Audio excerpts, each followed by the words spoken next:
नमस्कार मित्रांनो, आजच्या व्हिडिओमध्ये तुम्हा सर्वांचे मनपूर्वक स्वागत। तर मित्रांनो, माझी लाडकी बहीण योजना या योजनेअंतर्गत आता 5 लाख महिलांचे अर्ज अपात्र करण्यात आले आहेत। या अपात्र लाडक्या बहिणींचे पैसे परत घेणार का, असे सरकारने स्पष्ट सांगितले आहे।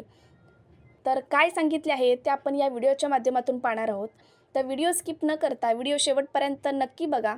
आणि जर आपल्या चॅनलवरती नवीन असाल तर चॅनलला सबस्क्राइब करायला विसरू नका। चला तर मग व्हिडिओला सुरुवात करूया।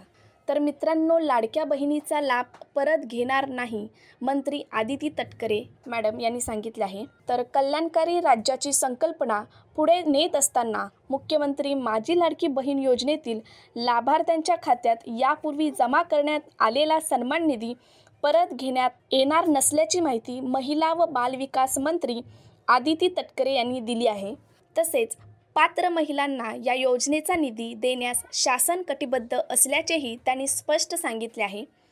मुख्यमंत्री माझी लाडकी बहीण या योजनेसाठी अपात्र ठरलेल्या लाभार्थ्यांना जानेवारी महिन्यापासून सन्मान निधी वितरित केला जाणार नाही। तसेच लाभार्थ्यांच्या बँक खात्यातून आतापर्यंत जुलै 2024 ते डिसेंबर 2024 आलेल्या लाभाची रक्कम परत घेतली जाणार नाही, असे विभागाने स्पष्ट सांगितले आहे। महिलांना आर्थिकदृष्ट्या सक्षम करण्यासाठी 21 ते 65 वर्ष वयोगटातील महिलांसाठी राज्य शासनाने मुख्यमंत्री माझी लाडकी बहीण योजना सुरू केली। या योजनेअंतर्गत 1500 रुपये महिलांना सन्मान निधी प्रदान करण्यात आला।